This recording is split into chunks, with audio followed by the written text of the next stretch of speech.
Nazywam się Aleksandra Weksej, przekładem literackim zajmuję się od 10 lat, a w programie Tandemy Translatorskie jestem mentorką.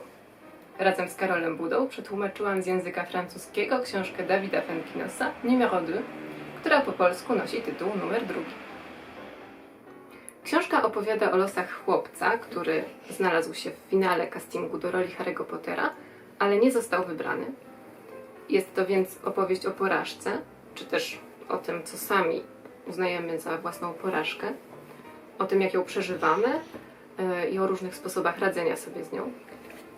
Jest to też historia o życiu w cieniu kogoś innego i o ciągłym porównywaniu się do osoby, o której tak naprawdę niewiele wiemy, którą znamy tylko z fasady pokazywanej w mediach.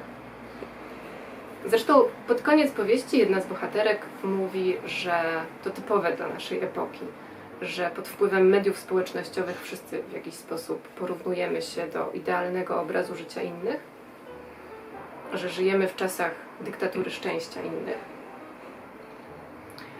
Autor porusza więc dosyć ważny i aktualny temat, ale robi to w sposób lekki i często bardzo zabawny, przez co książkę tłumaczyło mi się bardzo przyjemnie i mam nadzieję, że równie przyjemnie będzie się czytać.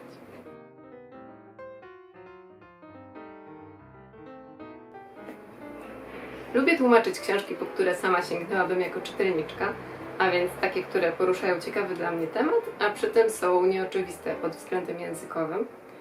Lubię, kiedy przykład wymaga ode mnie jakiejś kreatywności, stworzenia czegoś w języku, albo przynajmniej odwołania się do poczucia humoru.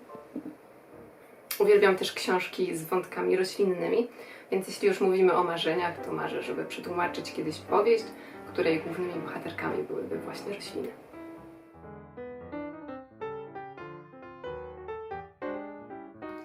Nie zaczynam pracy przed pierwszą kawą.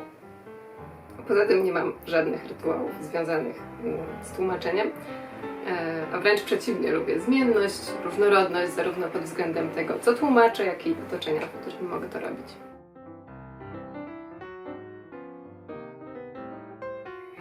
W dzieciństwie bardzo dużo czytałam i marzyłam o pracy, w której mogłabym robić tylko to.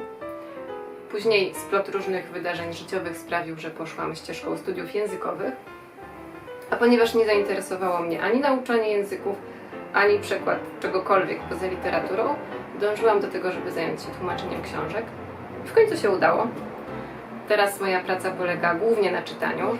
Czytam książki, które dostaję do tłumaczenia i to wiele razy. Czytam teksty, które pomagają mi osadzić się w kontekście. Czytam też przekłady innych tłumaczy i tłumaczek, od których bardzo wiele się uczę. No i wreszcie książki polskich twórców, od których czerpię mnóstwo inspiracji językowych.